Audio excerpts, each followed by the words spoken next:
right, guys. We are back with our Week 1 recap episode of the Big Fudge Experience. As usual, you have myself, Tom Bevilacqua, current commissioner, and this week our special guest is reigning champion, Matthew Caraher. Welcome to the pod, Caraher. Thank you. Appreciate it. Glad to be here. Thanks for having me. How's life been, Caraher? How you been? Not too bad. I'm home in Philly right now, getting ready for a trip tomorrow, and ready to dive into these games. Well, love to have you here. How's life been out in Ohio? Has any Haitian immigrants eaten your dog yet? No. Yeah, that debate last night was absolutely wild.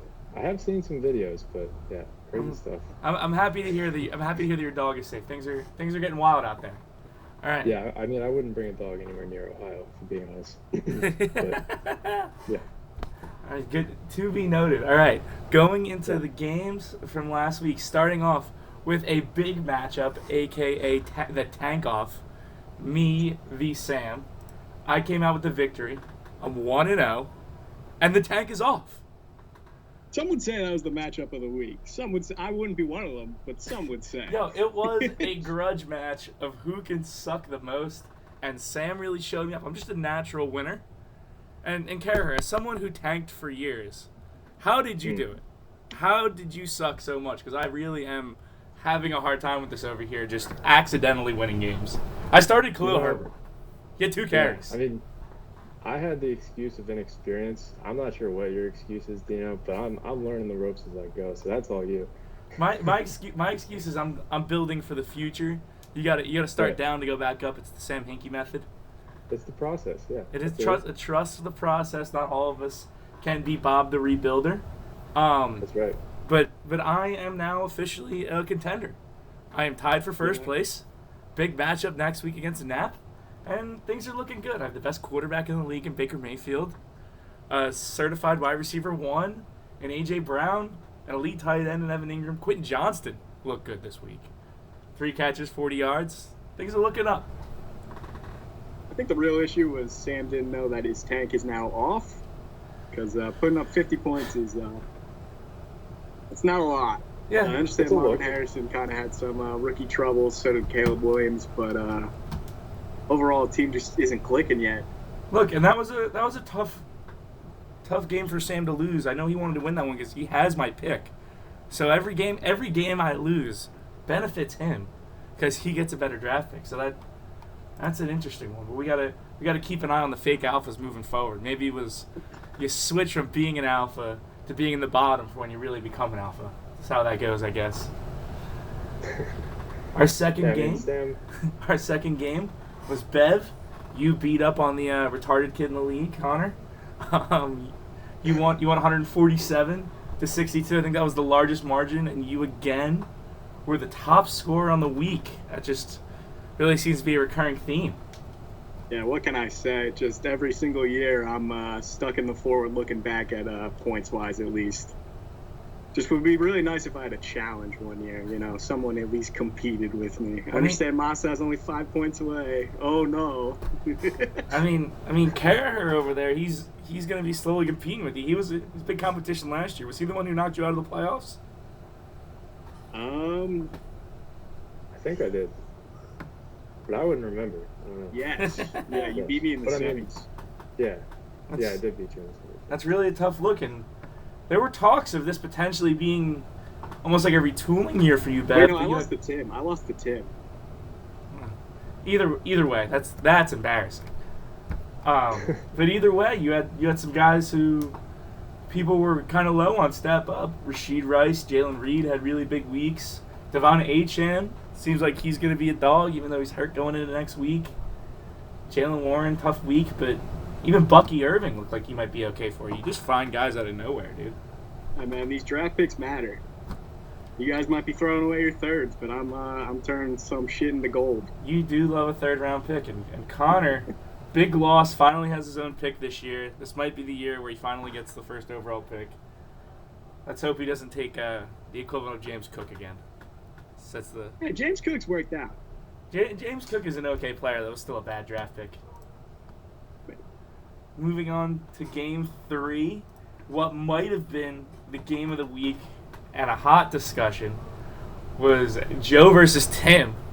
And Joe flopping that micro dick out on the table again, picking up a big win versus the New Jersey Italian Stallions. Tim, tough loss, losing CMC the first week of the year. It's really, really tough to see. Not helping his MVP rankings, I can tell you that. No. Best ability is availability. Really, really tough week from Chris Conley, who he started, had to pick up last minute because he doesn't roster now.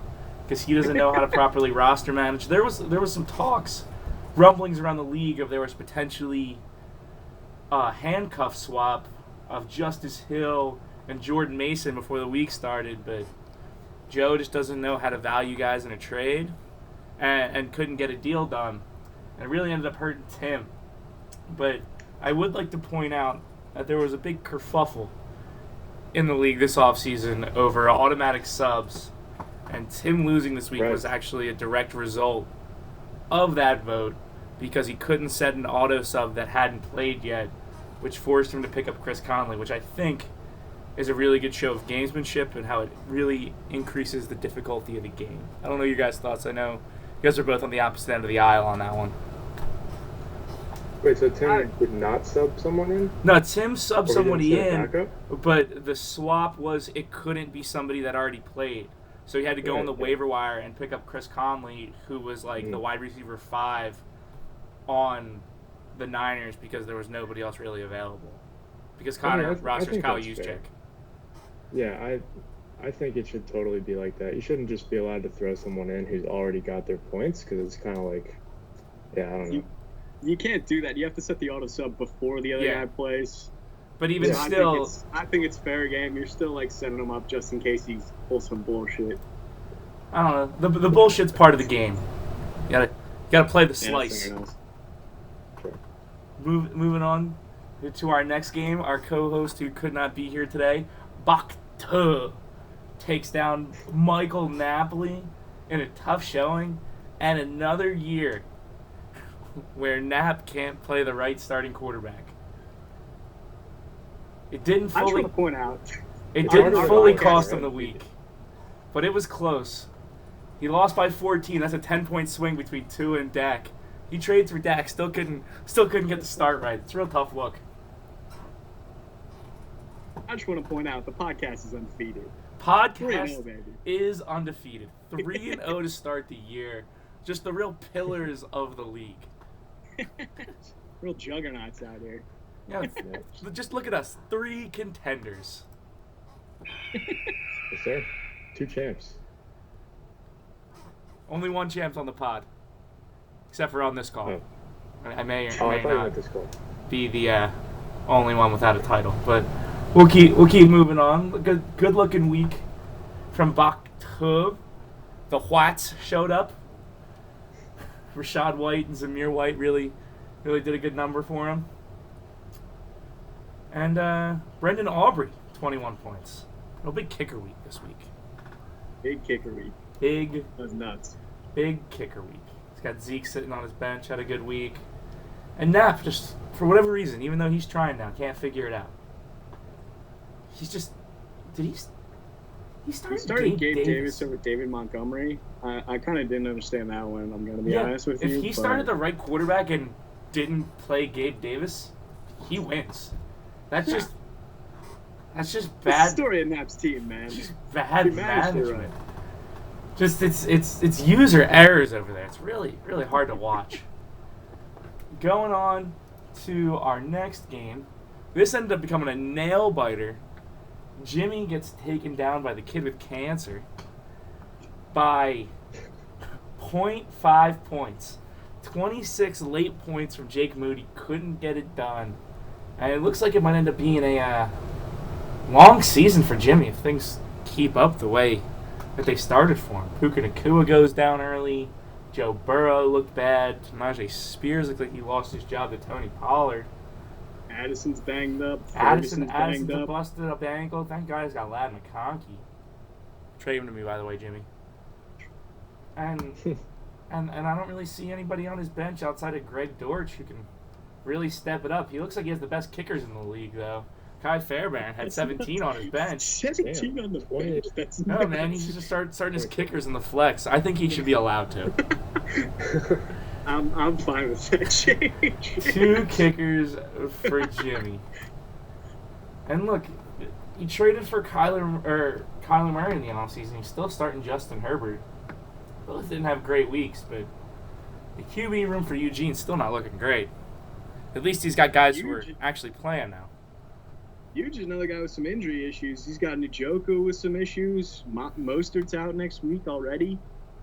We'll see. A lot of injuries early this year.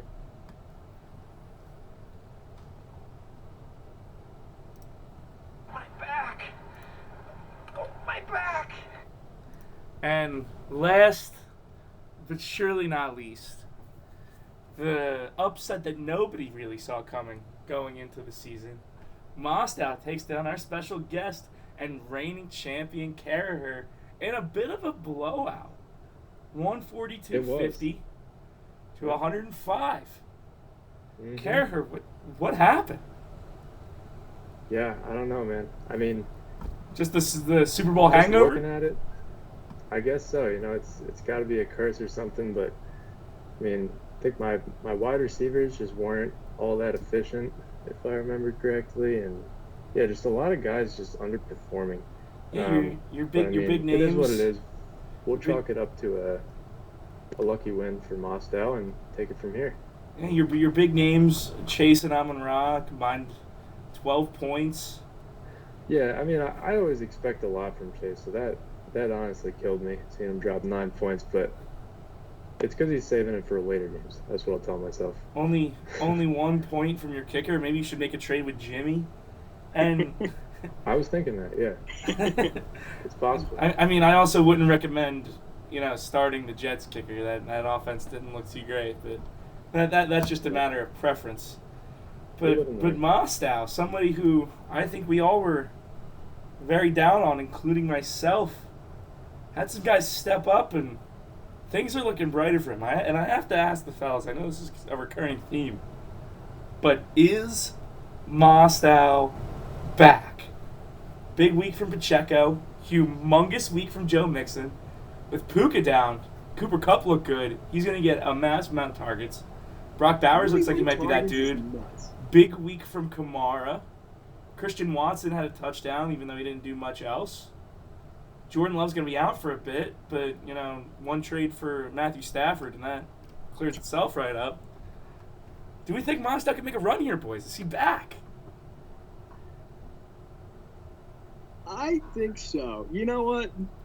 I think he's going to be good enough for that 6 seed just to be a first-round exit. I'm changing my opinion. I said before, 7th seed, I'm going to bump him up another spot. He's going to have enough wins. He's going to squeak out a couple. He's probably going to beat me because I'm talking shit.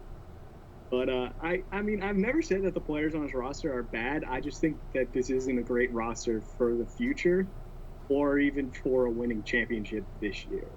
His receivers are not the best. I don't like Ayuk. That's just me. Everybody else loves him. Cooper Kupp's going to have a big opportunity with this. But, Kirk and Watson in the flex, that's pretty yuck, if you ask me. Also, I don't know why he's in love with the Giants kicker. Man, he's got to be able to start one Giant. It's really tough sledding out there for being a Giants fan if you decided to spend some time watching that game.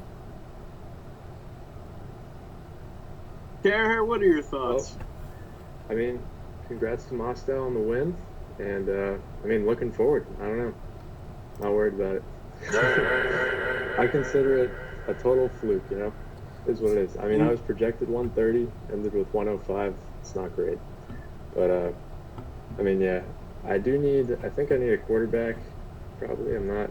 I mean, Jared Goff surprisingly did really well last year, but I wasn't really expecting him to. I mean, if you need I'd just put the AR in. We can, if you're looking for a quarterback carrier, we can talk after the pod. I have some guys for you. What? The trades are tough in this league. It's It's cutthroat out here. I mean, If I send you trades just to Jimmy, I just get pictures of Tom Brady. If I talk to Tim, I get groomed. Yeah, do you Y'all know? could Maybe say we I could got work something out. W Bridges. W is crazy, right? yeah. Trade negotiations can be tough in this league. 4th of July, I had a big day. I was wheeling and dealing, got 3 trades done, essentially blew up my team. It helped that we had most of the league in my house at that time, so I could kind of just get some deals done in person. I was wheeling and dealing with Bev at the time. People are always making moves. You gotta stay on your toes. Know the guys are gonna sell, give you a fair price. Know the guys are gonna try to rip you off, namely Tim.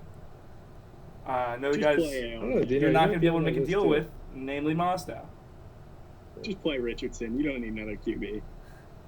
Noted. I'll try it next week. See how it goes. Unless he gets hurt. If he gets hurt, then that's my bad. While we're still on the topic of Mostow, though, since he's back, he did release some tiered power rankings for the whole league. And I thought they were pretty interesting, and I'd like to discuss them. His first tier was contenders. And I'm going to assume this list is in chronological order. His list of contenders go himself as 1, Stretch as 2, Bev at 3. In order? I think this is in order. Can you resend the picture? I don't have a picture. It's in the group chat. I'm just reading them off. Okay, that's fine. He went himself 1, Stretch 2, Bev 3, myself 4, Joe 5, which I think perfect right there, and Bach 2 at 6. Then he had a mid-tier, starting with Jimmy, then Napoli, then Sam, then Connor, and huge at the bottom, and a very last tier nicknamed Frauds, and just Tim. Tim is the only fraud in the entire league. I thought it made a lot of sense. I think you could probably bump Nap up and take Joe down. The only issue is Nap just can't set his own lineup, which is his own issue there. I think Joe's team's a bit overrated. But other than that, having myself at 4, I think is fair. As a newly found contender, it really was nice to see myself recognized. I don't know if you guys picked up on this, but he did put everybody who got a win in the contenders list. That's not true. Stretch didn't get a win. Oh yeah, I guess Stretchy got bumped up, and Huge got a win. He swapped Huge. Instead of Huge. Yeah. Jesse's not a fan of that podcast. One question I wouldn't be a fan of that podcast either. Where would Tim actually go if we had him in the list, not in the frauds? In my rankings, he's probably top 3. Top 3, okay. If we're being fair, he's probably top 5. But look, his issue right here is 1, he gets carried a lot by CMC, and he's out. And you don't know how long he's going to be out. Aaron Jones had a good week, but he's older. Saquon, he's going to continue to be good. Nico Collins continue to be good. Jalen Waddle, wide receiver 2 on his own team. Travis Kelce's now washed. DK Metcalf, not good. Devontae Adams, he's 30 years old. I don't know why he traded for him. I wouldn't want him. Chris Conley was in a starting lineup. We're talking about a dude in the top 3 who started Chris Conley this week. The only reason I know this dude is because he went to Georgia. Besides that, he sucks. His backup quarterback is Aiden O'Connell. Like, what are we talking about here? This guy's not a contender. He's got Will Levis too, which I don't know if that's better than Aiden O'Connell. But, Aiden O'Connell or Will Levis did the surrender cobra in the middle of the field in the middle of a play. In game 1. That is not a guy. That is not a guy that I would want on my team. But that's yourself, Stretch. Where would you put him? Where would I put Tim? Yeah. I don't know, man. I'd have to look at the teams more. I mean, let's top 12. Got going on. Top 12. Yeah, let's go with top 12. I mean, he's probably a contender. I see he's got a lot of good guys. I didn't know he had Saquon. Yeah, crazy he had Saquon and still lost. That's embarrassing. I mean, yeah. I won't be trading very much with Tim this season. I After last season, I gotta would. avoid the allegations. Get away from all that. You Yeah. know? And speaking of that, I do want to transition a bit. And now it's kind of our chance to get to know you a little bit more as a fantasy player, Caraher. And that's the first thing I want to talk to you about is the grooming allegations. What is your take on what went down with that trade? What was your thought process? And you were given the opportunity to continue with the trade. Why did you decide not to do it? Can you remind me of the trade? I traded quite a bit early on in this league. If I'm not mistaken, it was an Amon-Ra trade. Right. Dak that one. Prescott. It was I don't know. Amon-Ra and Tyler Boyd for Dak Prescott, James Robinson, Russell Gage, and a third. Which, Okay. Yeah. looking back, is even uglier than what it was at the time. Right. Yes. So, not a good look. I didn't understand the value of Amon-Ra at the time, like, at all. I think that was part of the issue. I think that was one of my earlier trades, and I just remember, I guess he kind of fooled me with here's a lot of things, but none of them are very good. So, I mean, that's part of it. I think I was also stuffing some of this stuff in calculators, which I still do, obviously. Like trade calculators. Emotional damage. Yeah, and yeah, so I'm pretty sure whatever calculator I used probably misled me because there's no way I didn't put it in one of those things. Yeah, that's what I got.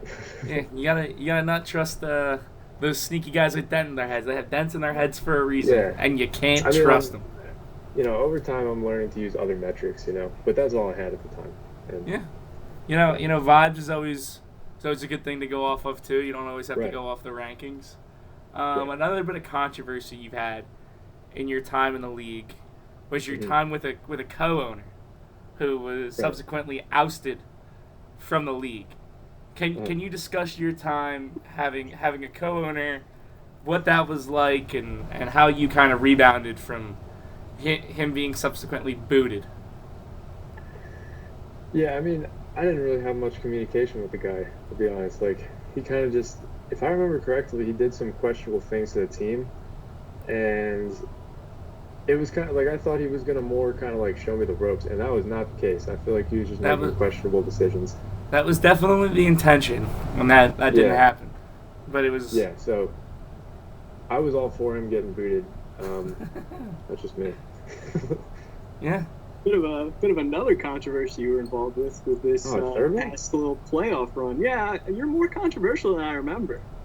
What's the next What's one? controversial You about his faced playoff off run? against Eugene, first round of playoffs, and Oh. miraculously, Oh. no quarterbacks on the waiver line. Yeah. Just wondering about your What about thoughts it? on that and it proceeding. to If your I playoff recall, run and win the championship, because Eugene did the numbers, and if he has a quarterback, he ends up winning the championship. he needed It's possible. any quarterback. If I remember, this was just a savvy decision by Caraher to block his opponent from picking up a quarterback due to his poor roster management. Can you shed some light on what led you to such a great decision, Caraher?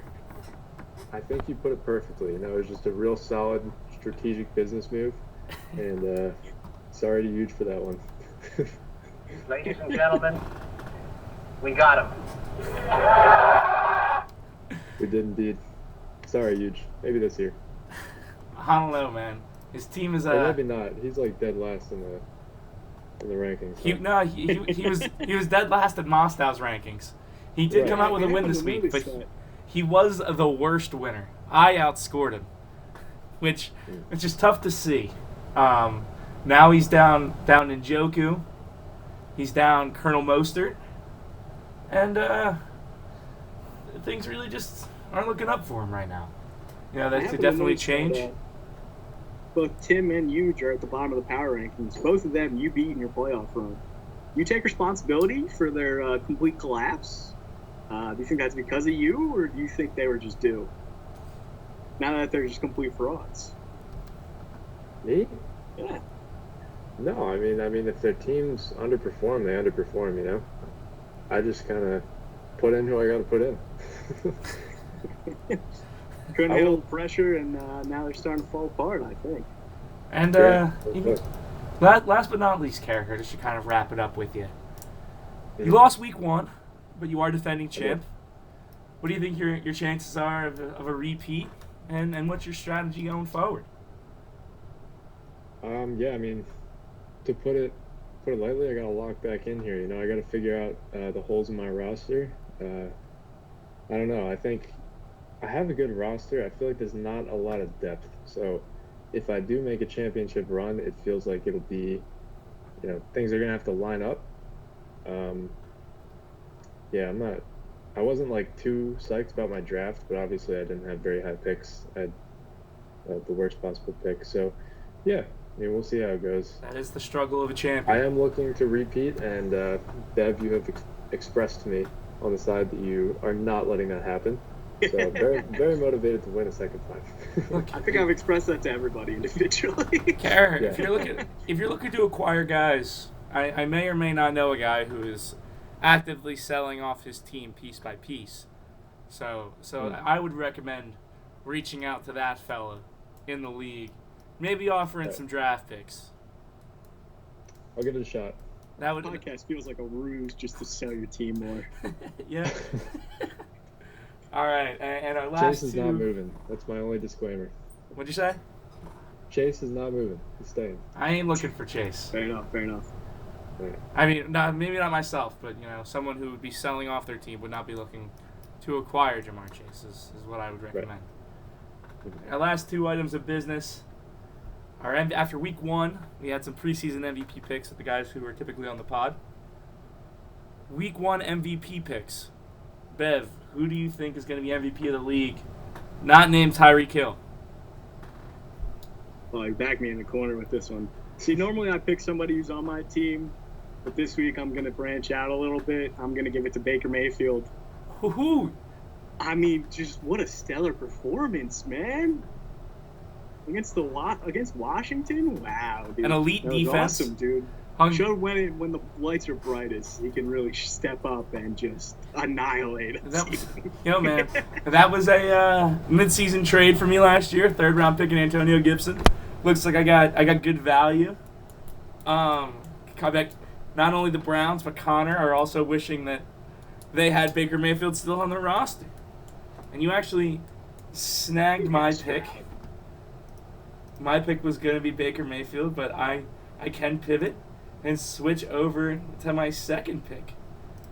And that is the GOAT, kicker Jake Moody. 26 points from the kicker position is extremely... He's averaging 26 points per game so far this season. That is more than most quarterbacks. If you can average that throughout the whole year, that's your MVP. In 2 different leagues, he came back and won somebody the week. He almost did it for Jimmy this week. I think he can carry Jimmy to relevancy. Caraher, who was your MVP pick for the 2024 season? I'm going to have to let you guys cook on this one. I don't know. You got to give me somebody. Name a name. Name anybody. Who'd you say, Bev? I said Baker. Baker? Based on what? What's the criteria here? I based that off of he is currently leading the league in points right now. Leading the league. That was it. It's hard to argue with that. Definitely not on my team. That's 2 votes for Baker? Wow, Dino, you got a steal on your hands. Early front runner for MVP. Look, we all know my feelings about Baker, and now I'm a contender. Those last place teams and Sam and Connor better watch out. They may or may not be buying me a Baker Mayfield jersey at the end of the year after I sneakily win the league. And our last item of business today is a little preview of next week. Got a couple big games. Got Mostow versus Eugene. It's a big test. Caraher, you're playing Jimmy. I have a big week against Knapp. I have Knapp's draft pick, so that would be a pretty big win for me if I can pull that one out. But I think the big game of the week is Bev versus Timmy, the clash of the commissioners. Bev, how you feeling going into next week? I feel like I'm due. I lost to him in the playoffs last year in the semis. did forget that happened for a little bit, but now I'm out for revenge. I know we lost Jordan Love. I still feel like Jaden Reed will generate his own targets, his own opportunities. They do some end rounds and stuff. HM might be the lead back. Might be getting all those targets. Looks like he's gonna be a game. He's gonna be a game time decision. That game time decision. So we'll see about that. But I'm feeling pretty confident. I think I'm gonna wipe the floor with him. If I'm honest. He's missing his only player again. I don't know what he's gonna do. Yeah, man. Maybe Chris Conley can step up for him this week. Who knows? I think he cut him. I mean, after that performance, I would have cut him too. Look, he made a big trade this offseason. He acquired Devontae Adams, Cortland Sutton, and Calvin Ridley. And I mean, they didn't do too much better than one of the guys I got in return in KJ Osborne. Maybe if he did a little less tweaking, a little more standing pat and riding with his guys, things will be looking up more for Timmy. All right, Caraher, thank you for joining the pod. It was a pleasure. We don't get to see you enough. Next time you're in Philly, let any of us know. We want to have you around. For sure. All right, guys. For sure. Yeah. That is week 1 of the Big Fudge Experience. Thank you all for tuning in. I will see you again next week. Adios.